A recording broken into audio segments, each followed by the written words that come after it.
1 วันผ่านเหตุการณ์พี่น้องเอ้ยสบายดีกะยามเช้ามื้อนี้ก็ตื่นแต่เช้ากินอาหารเช้าแล้วก็มาปลูกดอกไม้ซอยย่ามื้อนี้ปลูกไปก็ผิดกับย่าไปมื้อนี้ก็ข้อยก็ยกหนักบ่ได้เพิ่นก็บ่ให้ข้อยยกดอกข้อยก็เลยแบบว่ามาซอยแบบเพิ่นแบบเล็กๆน้อยๆนะพอจับหั้นจับนี่ว่าซั่นซะ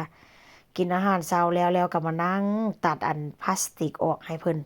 เพราะว่าส่วนหลายเนาะเขาเจ้าปลูกต้นดอกไม้ทางนี้นะพี่น้องเขาเจ้าจะมีแบบว่าพลาสติกน่ะครอบมานำเพราะว่าอยากให้ต้นไม้แบบซื่อแล้วก็เวลามันต้นใหญ่หั้นน่ะเนาะมันก็จะยาวขึ้นไปว่าซั่นซะบ่ให้มันกว้างลงบ่ให้มันเลื่อยลงแบบว่าพื้นดินว่าซั่นซะข้อยก็เลยแบบว่ามานั่งตัดให้ย่ามื้อนี้นั่งตัดไปก็เว้าเรื่องผัวไปพี่น้องนินทาผัวให้ย่าฟังนินทาลูกชายเพิ่นนั่นล่ะให้แม่เขาฟังข้อยก็เลยบอกว่าอยากได้ต้นไม้ผัวก็บ่พาไปซื้อ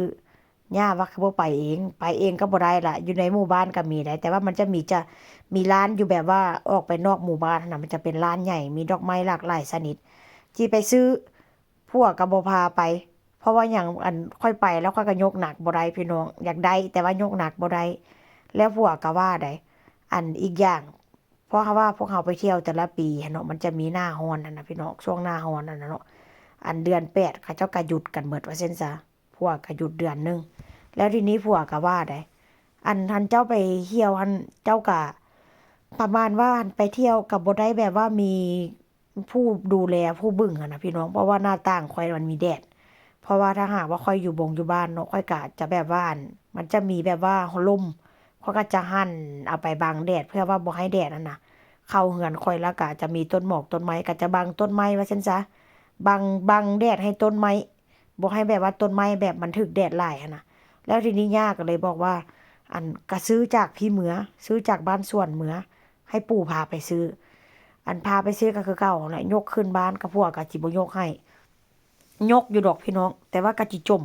ข้อยก็เลยแบบว่าโอ้ลูกชายเจ้านี่ก็ยามดีก็ดีบัดยามร้ายก็ร้ายลูกชายเจ้านี่น่ะเป็นตาสังย่าพาว่าได้เป็นตาสังแต่ว่าลูกชายข้อยก็หน้าตาดีว่าซั่น เบิดที่ว่าย่าก็ได้ก็ลูกชายค่อยเป็นตาสังได้แต่ว่าก็เป็นตาฮักแล้วก็หน้าตาดีว่าซั่นโอ้ย่าเอ้ยถึงแม้นว่าจะเพิ่นก็หมายความว่าถึงแม้นว่าจะมีมุมแบบว่า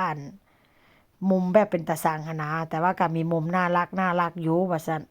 แล้วก็เป็นคนดีก็แม่นหั่นล่ะว่าเป็นคนดีหั้นน่ะแต่ว่าเป็นตาสังเมียอยากได้ต้นหมอกต้นไม้ก็บ่พาไปนินทาหลายเรื่องมื้อนี้ก็เป็นมื้อที่แบบว่าใช้เวลาอยู่กับย่าหลายชั่วโมงเลยพี่น้องเห็นบ่ก็จะเป็นประมาณนี้แล้วเพิ่นก็จะไปขึ้นใส่ระเบียงหน้าบ้านหลังจากเพิ่นเฮ็ดแล้วพุ่นเพิ่นก็เซ็ดเอี่ยมเซ็ดจนเอี่ยมพู้นใดจนเลื่อมเอาน้ำมันเอาจักอิหยังมาเคลือบต่อเคลือบพี่น้องเพราะว่าหน้าบ้านเพิ่นสิไปใส่ระเบียงหน้าบ้านเดี๋ยวเอาไปขึ้นระเบียงหน้าบ้านค่อยสิมาถ่ายให้เบิ่งอีกรอบหนึ่งเด้อ